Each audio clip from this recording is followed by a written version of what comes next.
So UFC 305 takes place this weekend, and in the main event, we have the champion Dricus Du Plessis versus the contender in Israel Adesanya. This is not a predictions video. I might have fooled you. However, this is a grand special of the top 5 guys who could beat the current champion in Dricus Du Plessis. So I have 5 guys ranked based on their chances of beating Dricus Du Plessis. We could expand this to 10 later down the line, but I'm sticking just to 5 today. So you guys get the point of this video. It is easy to understand, and if you don't understand, I'm gonna show you right now. So now here's a mighty fine picture of the current champion Dricus Du Plessis. I'm going to unveil each fighter one by one and give you my reasoning as to how they can beat Dricus Du Plessis, and even if they can beat Dricus Du Plessis. So let's go ahead and start off with number 5, and that fighter, I believe, is a curveball in good old Mikel Pereira. Now, Mikel Pereira has a kind of a bad cardio issue, don't get me wrong, but at middleweight, he has looked pretty diffy as of recently. And I'm not talking about good old welterweight Mikel Pereira. I'm talking about middleweight Mikel Pereira. So far, since he's been at middleweight, he's finished everybody in the first round. He has looked incredibly powerful, and maybe that skill that he had over in middleweight, or welterweight, sorry, can carry over to middleweight. Because as we know, the lower weight classes do tend to have more skill than the higher weight classes. And as you go higher and higher up the weight classes, typically the skill level does decline a little bit. So I think Mikel Pereira's agility and his athleticism has carried very, very well up a weight class. And I think he does pose a big threat of finishing a lot of guys in the top 15 in the first round, or just finishing them outright, because he is so powerful and explosive. The only problem is that he can gas. So that does pose an issue whenever he gets into the later rounds of a fight. He might get pretty much pummeled if he does too many backflips off the cage. So how can he beat Dricus Du Plessis? That's probably the question you're asking right now. I just really think it's power. I think it is athleticism. That's really it when it comes to Mikel Pereira. I do think he does lose to Dricus Du Plessis. I think he does gas out, and we see Dricus kind of take advantage of him as the fight goes on. But could he find a way to knock out Dricus? It certainly is possible. We've seen Dricus knocked out before when he fought Roberto Soldic back in, I believe, KSW. He did get put out pretty bad by him. So it is possible for Dricus Du Plessis to get chinned. Can Mikel Pereira do it? Yes. Would I bet on it? No. But does Mikel Pereira have a chance? Yes, and I think that puts him at number 5 on this list. But we move on to number 4 on this list, and that is good old Nasruddin Imavov. Now, him and Mikel Pereira kind of had the same issue. Imavov is not as bad as Mikel Pereira when it comes to gassing out, but he still can gas out in his fights. When he fought Joaquin Buckley, not really a high-paced fight, and he still found a way to kind of gas out in that one. But he did show a decent gas tank against Jared Cannonier in that win, so it's not like Imavov's gas tank is abysmal. It's the worst thing we've ever seen. I just think that it can be exposed in a high-paced fight like against a Dricus Du Plessis, for example. But the one thing you can't really deny about this guy is that he does have some pretty good technical striking. And we know with the Dricus Du Plessis, he's pretty much the most unorthodox man when it comes to the middleweight division.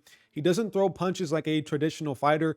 I mean, he does throw punches like a fighter, but not like, they're not really technical punches from Dricus Du Plessis. They're not just these really tight hooks. It's a lot of overhands. He kind of wants to pressure you forward. And Imavov, I think, can deal with that style very well. But overall, I think a pace that Dricus Du Plessis could put on him would lead him to victory. And I also do think that Dricus Du Plessis would mix in the grappling against Imavov. I think just a combination of the grappling and the pace, I think Dricus would probably Bilal Muhammad good old Nasruddin Imavov here. But could Imavov find a way to slow down the fight and just work his technical striking and be able to outbox Dricus Du Plessis for 5 rounds?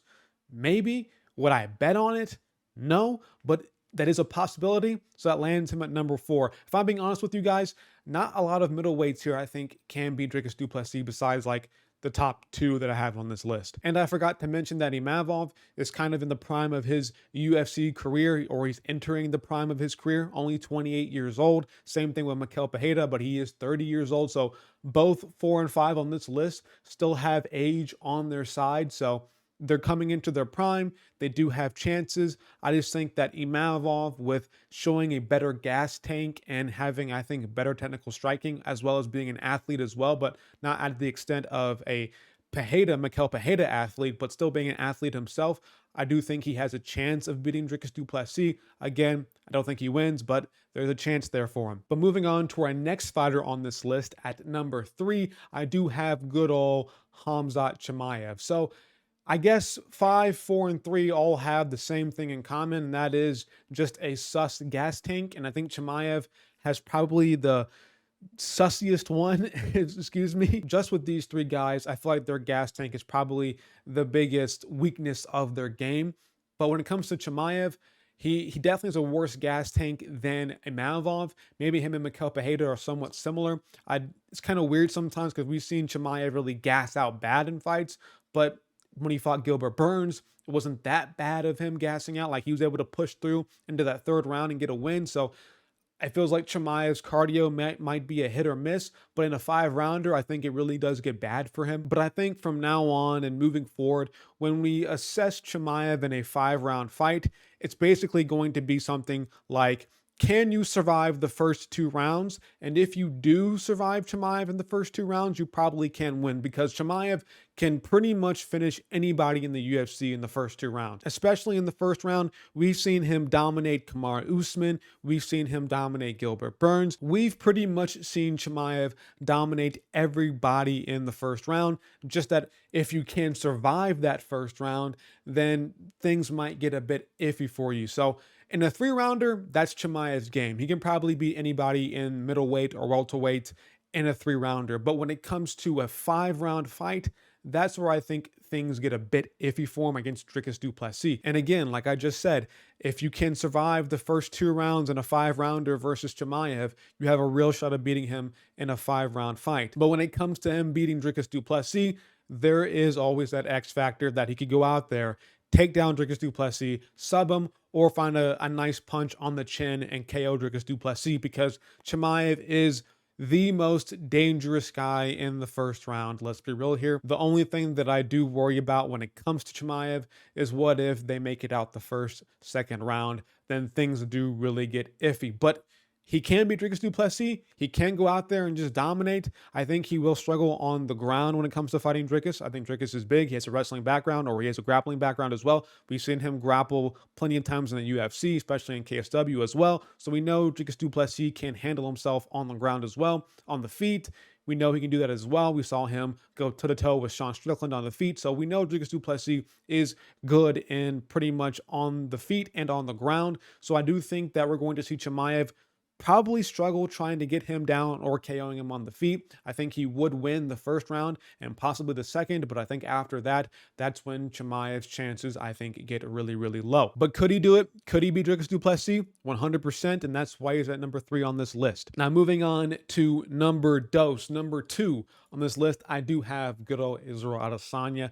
I made sure to get the picture with his boob out because that is a massive tit on him. I ain't gonna lie to you. Now, I'm not going to spoil any of my predictions or full card predictions for this fight until probably tomorrow or Friday when I actually release the video, but I'm going to give you kind of an overall breakdown of how Israel Adesanya could beat Dricus Du Plessis. Now, like I've said numerous times when it comes to Dricus Du Plessis, he is pretty wild on the feet, not the most orthodox fighter you're going to see. He is very pressure heavy. He does love his overhand shots, and he does love to overextend himself a lot of the time. Now, we know with Adesanya, he likes to call himself a counterpuncher. He's a counterpuncher. Stays on the outside, on the back foot, and maybe he can find a perfect shot to counter Dricus Du Plessis and chin him. And if we see this larger-than-life boob on Adesanya again, he's probably going to have 1-punch KO power, because whenever that tit is popping, man, he has 1-punch KO power for some damn reason. So for this fight week, I will be on boob watch for Adesanya. I want to see how that's looking. And if that thing is popping,